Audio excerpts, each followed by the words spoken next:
the biggest thing with the Eagles is they have to prove that they can beat them. I mean, I know we can all sit here and talk about on paper and how badly the offensive line for the Cowboys could look and all that. But the fact remains, the Cowboys beat them, 92-47 combined last year. They beat them down. They didn't just beat them, they beat them down. So this is where the Eagles have to prove it. That's why that first game is so critical.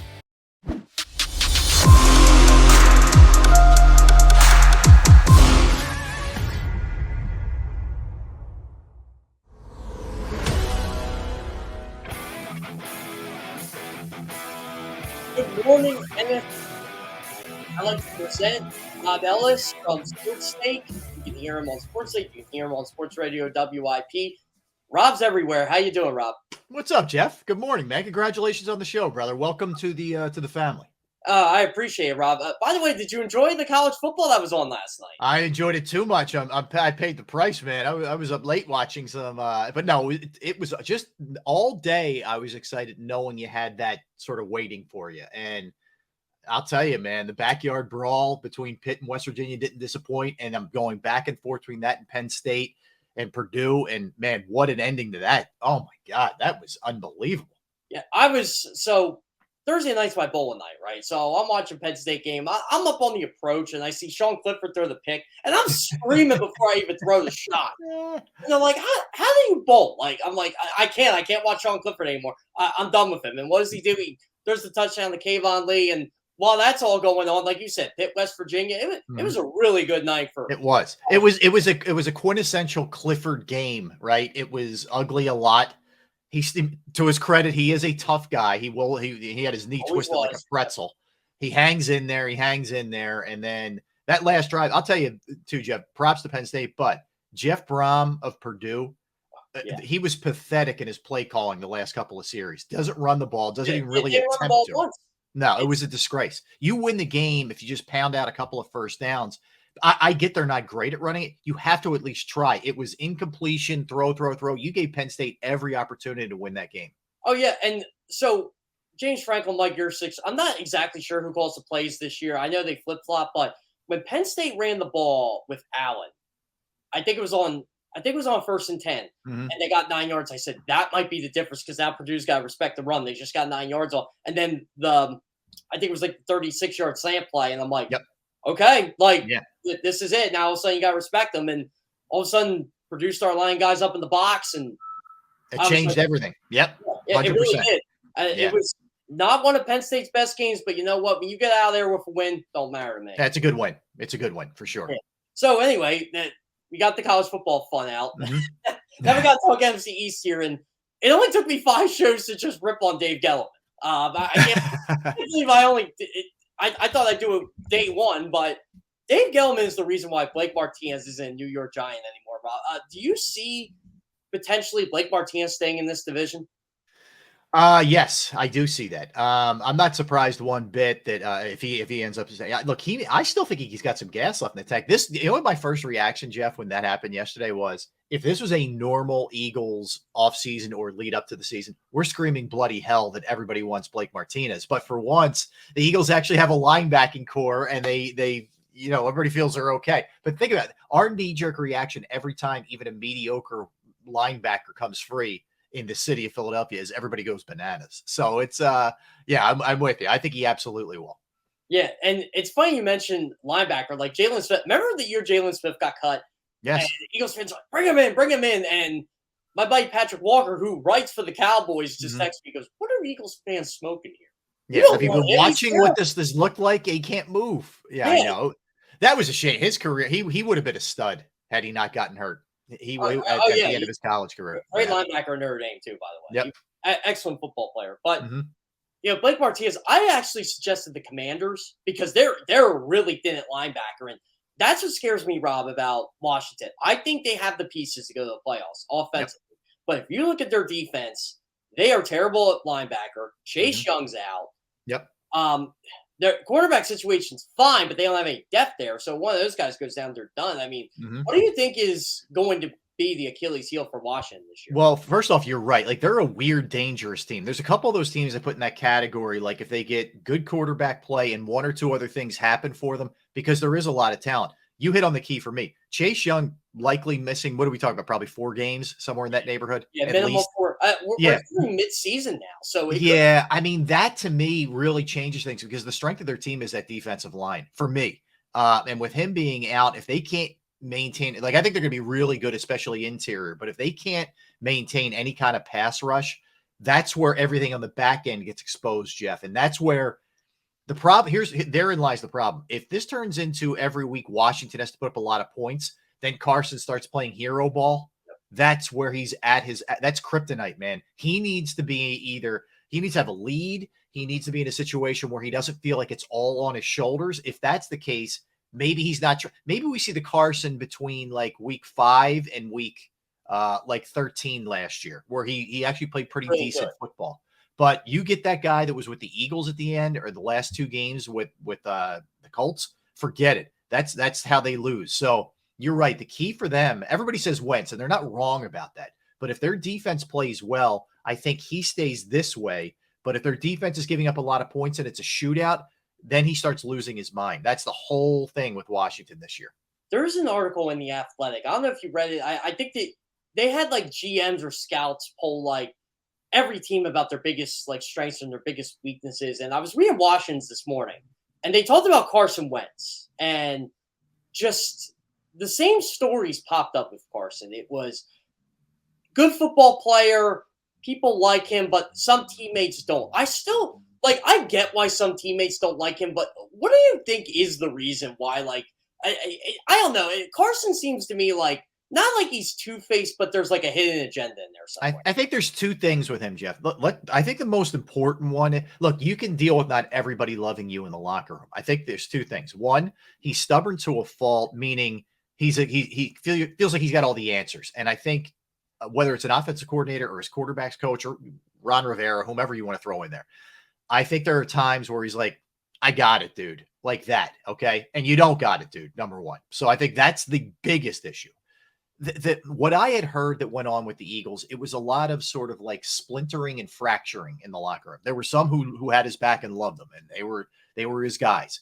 And there were others that felt like he was not inclusive. And it's not a race thing. It's more of some of it's faith, some of it's just personality. He's a bit of a, quirky guy in some senses, but he's not a uniter. And I think, look, ultimately Jalen Hurts has got to be able to play, but Jalen Hurts is a guy where everybody in that locker room to a man has his back. He has their back. There's a connection there. There's a lack of connection with Carson Wentz with certain guys that I think hurts any team that he's on. Now, I don't know if what kind of length he's gone to change that. I'm not sure. That's going to be something else to keep your eye on. That stuff only starts to seep out, Jeff, when you start losing. You don't see that when you're winning, everything's fine. But when you start losing, that's when you start to see that stuff. Yeah, and for example, Jalen Hurts. He was in Elite 11. He was a 5-star recruit. Everybody knows who Jalen Hurts is. Carson Wentz came from North Dakota, Century, North Dakota. I think that's where he's from.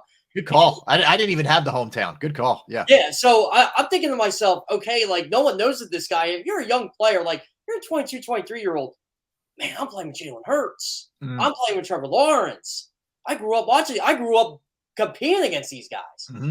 Carson Wentz, it's like, who the hell are you? And I think a lot of that had to do with maybe Carson Wentz not being able to gravitate a locker room. Yeah. And it's weird. You would think that Carson, coming from those humble beginnings, not playing Division I, not being at a Michigan or whatever, you would think he would always sort of have that in the back of his mind, like, this is unbelievable. I'm here. I think when he got paid, I think the way the Eagles approached it too, like, we all heard I think the Jeff McLean report of the Inquirer, how he had a flathead, thing in his office.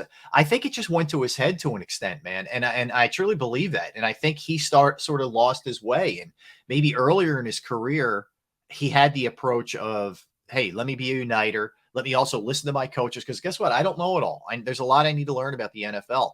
And I think, that horse sort of left the barn. The question is, has he been humbled enough with now being on his 3rd organization in a very short period of time? Has he been humbled enough? Or does he say, hey, look, I made my money. I got a ring, even though it wasn't on the field. I'm good. I don't know. He's a really hard guy to read for me, Jeff. I have no idea what's going on up here. I've talked to Phil Simms probably once or twice, and I always forget to ask him this, but when the Giants won the Super Bowl with Hostetler, I don't remember, like, I was 2. when Right. that happened. I don't remember even watching like stuff on YouTube, Phil Simms being on the podium when the Giants won the Super Bowl, when they beat the Bills. And I know he got one, but Yeah.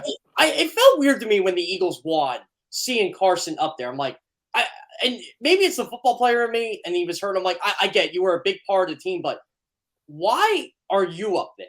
Why wasn't Brandon Graham? Why wasn't Fletcher Cox? You know, and I get why Nick was up there. I get why Zach was up there, but Yeah. I'm thinking like, I know you're the quarterback, but it felt like it almost was kind of forced. Like, we got to get Carson. Yeah. I think I would have played it by ear or whatever he wanted to do. If he didn't want to be, there's nothing wrong with that. Obviously, the guy's got mixed emotions. He's only human. I can't blame him. Oh yeah, he is.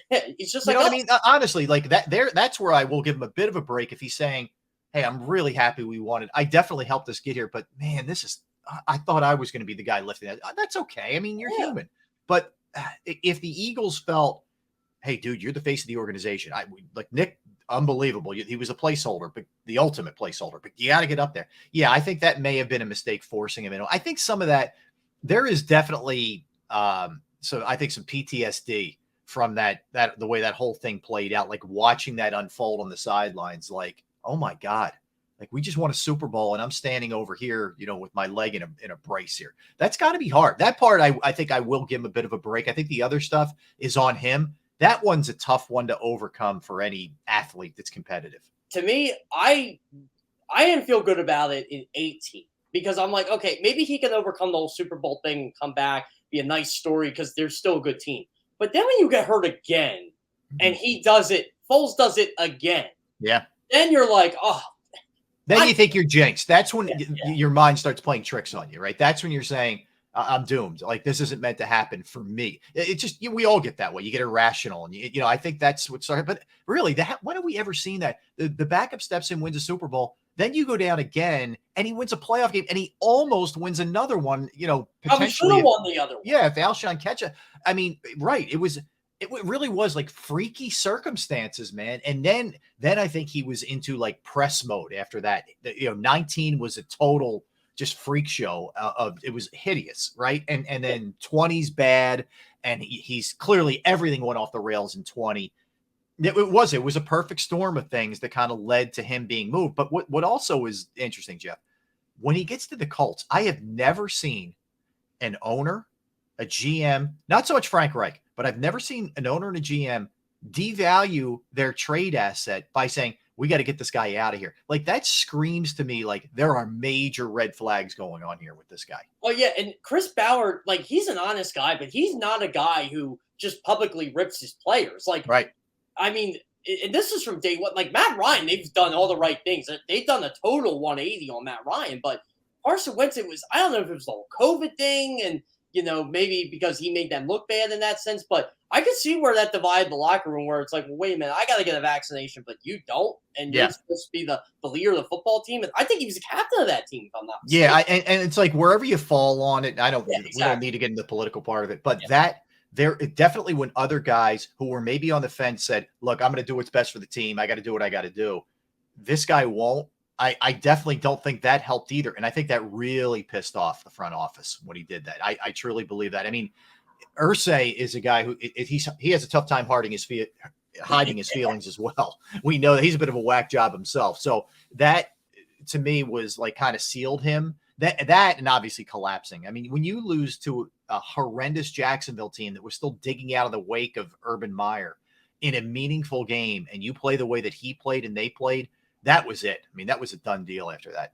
Yeah, and I like how they're handling him at Washington. It's a good quarterback room in there, especially now you got Taylor Heinicke as backup, Sam Howell. They really seem to like him. I liked him coming out of North Carolina. I got to tell you, he had a tough year last year, but I really liked him. We'll see how it shakes out. Yeah, good preseason for them too. But yeah, I just love the way Martin Mayhew, their general manager's handling it. Ron Rivera, they said, look, Carson, you're the guy. Don't even worry about it. We love having you here. And I get it from Washington's perspective. You've had 6 quarterbacks the last 2 years. Like, this guy, I think they're okay if he's okay. Like, because he's better than what they've had. Yeah, and look, the conference isn't the AFC. Like, that's why I always make this case with the Eagles where people are like, oh, you're going too far here. the conference is winnable for You're really me. not. It's not the AFC, right? You're not dealing with those 4 juggernauts in the AFC West and some of the other teams. So Washington gets on a little bit of a run there, and they're trusting their running game, and Wentz isn't doing some of the stuff that we were talking about. Yeah, absolutely, they have a chance. Yeah, and I was talking to Andrew Whitworth the other day, and we were talking about the NFC, and he goes, Jeff, besides the Rams, and I know he's still got his little Rams bias, Sure. but he goes, who really is up there? Like, and we're just throwing down names. He's like, the Eagles? I'm like, yeah, exactly. That's how you feel about this division right now. And I think Eagles fans have every right to think not, okay, we can win this division, but we can win a playoff game or two, especially if the quarterback turns out well. Well, I think, the other thing is we haven't seen a team repeat since, 04, 05 Patriots. It's been forever since the team repeated. So we know that's a tough road despite how loaded the Rams look. And then you can really make those cases. What's Green Bay going to look like? We know it's Rodgers, but he doesn't have his guy. His guy's in Vegas right now. So how does that – and he's not afraid to – he's not going to bite his tongue if these guys aren't – we know that, right? So that potentially could get a little dicey. Yeah, and you start jumping around the other places. Like, I don't know what San Francisco is going to look like because they clearly don't trust Trey Lance. So I don't know how that's going to play itself out if you're just staying in the West for a minute. But then you go East. The Cowboys lost a lot. They clearly came back to the pack a little bit as the Eagles have gone this way. So how do those two, the biggest thing with the Eagles is they have to prove that they can beat them. I mean, I know we can all sit here and talk about on paper and how badly the offensive line for the Cowboys could look and all that. But the fact remains, the Cowboys beat them, 92-47 combined last year. They beat them down. They didn't just beat them, they beat them down. So this is where the Eagles have to prove it. That's why that first game is so critical for them. And that week 3 game was a disaster because I thought maybe not like the Eagles. I thought we're going to beat them, go down there and beat them. But I thought they'd give them a more competitive game. And really, their only touchdown early was kind of like the fluke play. I think where Fletcher Cox scored on the defensive touchdown. Yeah, we're right. It was a nice play, but you're like, first of all, you didn't. What just happened? It felt like the Flyers Blackhawks goal that ended that the Stanley Cup in 2010. You're like, did that just happen? I'm not really sure, but yeah, I'm with you. Other than that, it was total domination. I remember, I think didn't Jalen Hurts and Devonta Smith have like a colorful exchange on the side? Not like it was a bad one, but it was like something that the TV cameras got. It's football players in the heat of the moment, and I think Hurts and Smith had to answer questions for that all week. Yeah, I mean, no doubt. And look, they clearly frustration set in during that game. There is no question about it, as it should. You should be pissed off when you get beat down like that.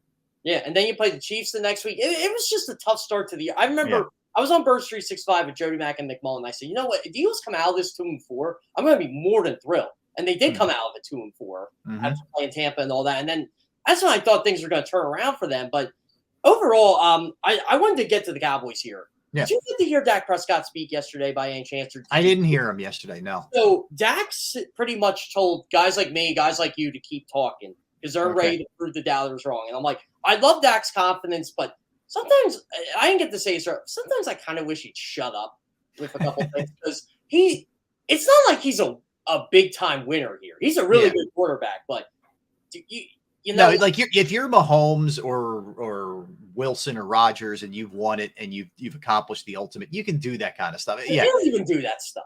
But the problem is now too, Jeff, that is so like everybody does. Keep talking. It's my fuel. Like, okay, dude. Like we hear this from everyone now at this point that it's your fuel. And when your season ends the way that their season ended, with your coach and your quarterback making about as boneheaded a play as you possibly can, every one of us, me and you, and every fan has every right to tee off. So it's like, get a grip of reality here.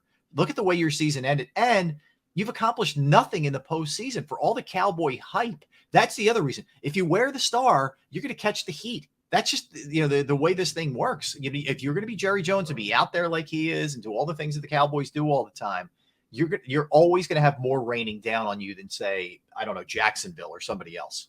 Yeah, well, like if San Francisco lost that game, for example, I don't think fans would have been like, okay, it's time for the Trey Lance era. But in Dallas, like they were talking Super Bowl last year, and I kept saying to people, I don't see it. I just don't see a Super Bowl team in them.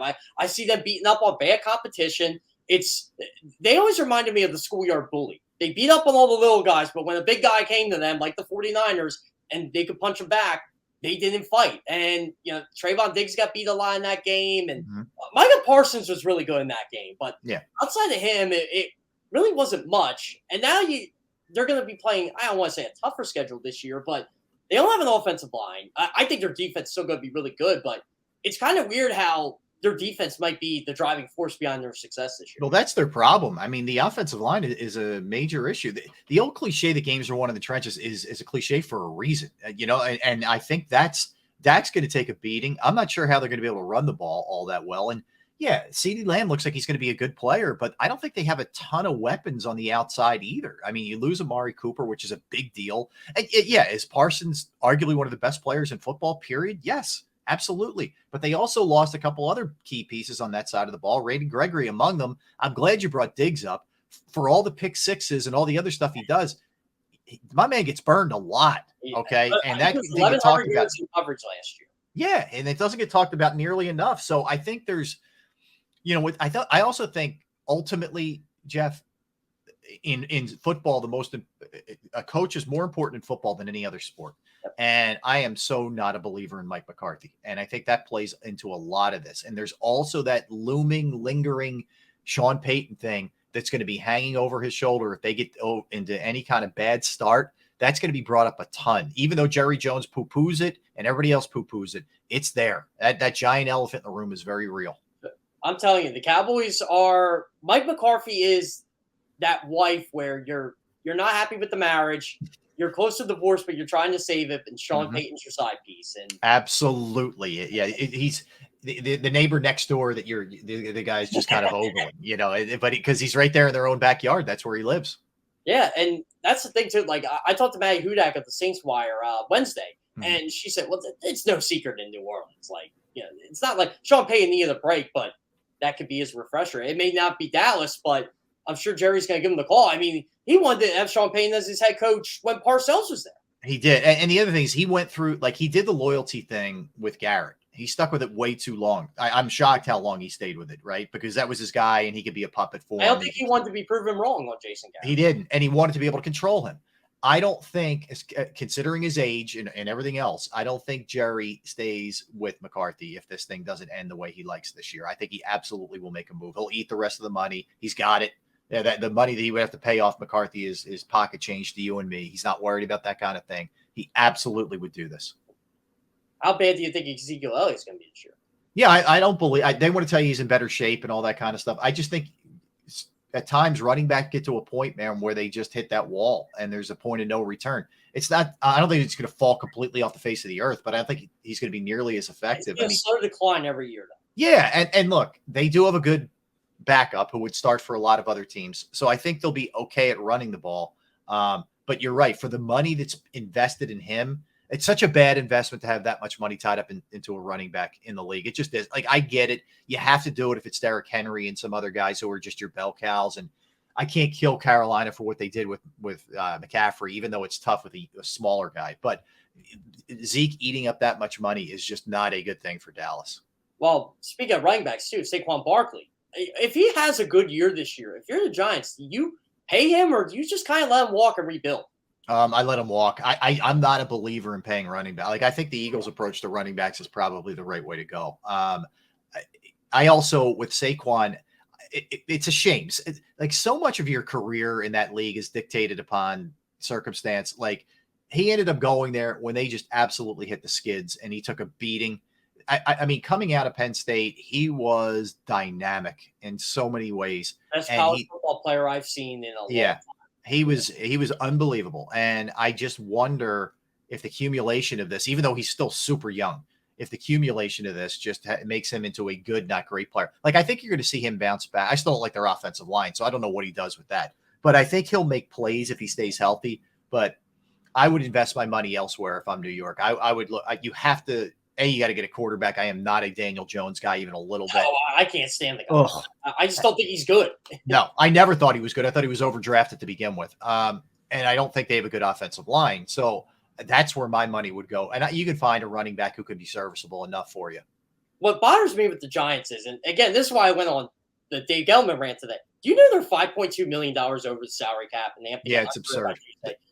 There's a lot of dead money. There's money allotted to guys who – like, they have so many nightmares up there. Galladay's a total nightmare. Like, he's a mutt.